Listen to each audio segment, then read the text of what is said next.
पाठ 17 Rakshabandhan 19/2 mall road, Tilak Nagar, नई दिल्ली, 12 अगस्त 2023। प्रिय रमनदीप, सप्रेम नमस्ते। कल ही तुम्हारा पत्र मिला। ये पढ़कर बहुत प्रसन्नता हुई कि तुमने अपने विद्यालय में आयोजित काव्य पाठ प्रतियोगिता में प्रथम स्थान प्राप्त किया है। मित्र, तुमने अपने पत्र में लिखा है कि तुम रक्षाबंधन पर्व के बारे में जानने के इच्छुक हो। बहुत अच्छा। मैं तुम्हें हिंदुओं के प्रमुख पर्व की जानकारी इस पत्र के माध्यम से दे रहा हूँ। रक्षाबंधन हिंदू कैलेंडर के अनुसार श्रावण मास की पूर्णिमा यानी पूरे चांद के दिन मनाया जाता है, इसलिए इसे श्रावणी भी कहते हैं। कहीं कहीं इसे सलूनो भी कहते हैं।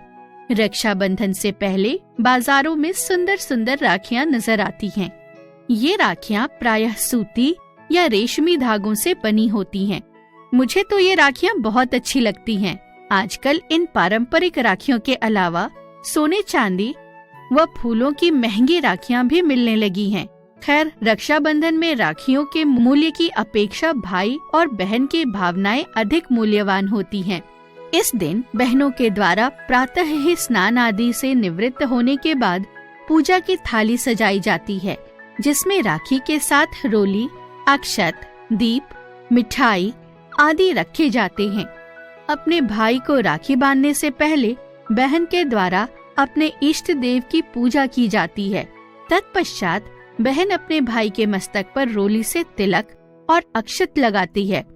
वो उसके दीर्घायु की कामना करते हुए अपने भाई की दाहिनी कलाई पर राखी बांधती है और उसे मिठाई खिलाती है।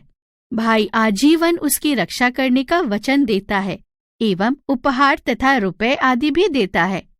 इस अवसर पर घरों में विशेष रूप से हलवा, खीर, शक्करपारे आदि बनाए जाते हैं। रक्षाबंधन का पर्व भाई बहन के प्रगाढ़ स्नेह और विश्वास का प्रतीक है, परंतु ये आवश्यक नहीं कि केवल कोई लड़की ही अपने भाई की कलाई पर राखी बांधे, बल्कि घर के छोटे बच्चों के द्वारा अपने माता पिता या दादा दादी को राखी बांधी जा सकती है, तो शिष्य के द्वारा अपने गुरु को भी राखी बांधी जा सकती है। यहाँ तक कि एक पत्नी भी अपने पति को राखी बांधकर उससे अपनी रक्षा का वचन ले सकती है। यदि तुम्हें विश्वास न हो तो मैं तुम्हें रक्षाबंधन से जुड़े पौराणिक व ऐतिहासिक प्रसंग बताता हूँ, जिसे जानकर तुम निश्चित ही मेरी बात पर विश्वास करोगे।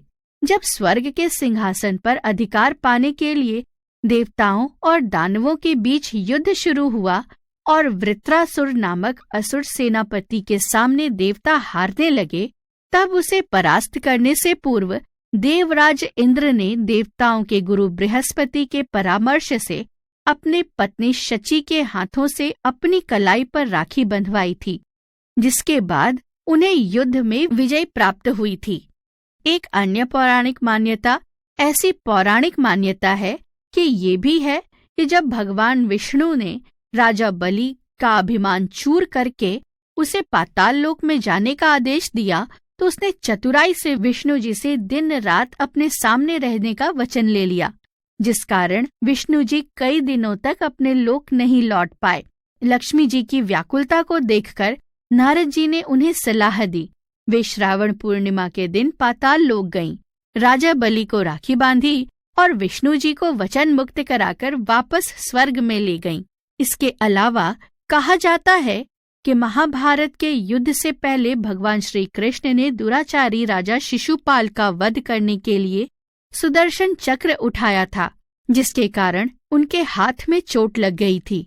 उस समय वहां उपस्थित द्रौपदी ने अपना आंचल फाड़कर उनकी हाथ में बांध दिया था और श्री कृष्ण ने द्रौपदी को सदा उसकी रक्षा करने का वचन दिया था।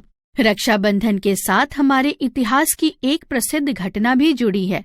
जब गुजरात के शासक बहादुर शाह ने चित्तौड़ पर आक्रमण कर दिया, तब राजपूत रानी कर्मवती ने चित्तौड़ की रक्षा करने हेतु मुगल बादशाह हुमायूं को राखी भिजवाई थी, जिसे हुमायूं ने सहर्ष स्वीकार कर लिया था तथा स्वयं अपनी सेना लेकर उसकी रक्षा के लिए पहुंचा था। प्रिय मित्र, अब तो तुम्हें रंग बिरंगे तथा कच्चे धागों की शक्ति ज्ञात हो ही गई होगी। अब पत्र यहीं समाप्त करता हूँ। अंकल और आंटी को मेरा प्रणाम कहना तथा नन्ही वंशिका को ढेर सारा प्यार देना। तुम्हारे पत्र की प्रतीक्षा में तुम्हारा मित्र मयंक।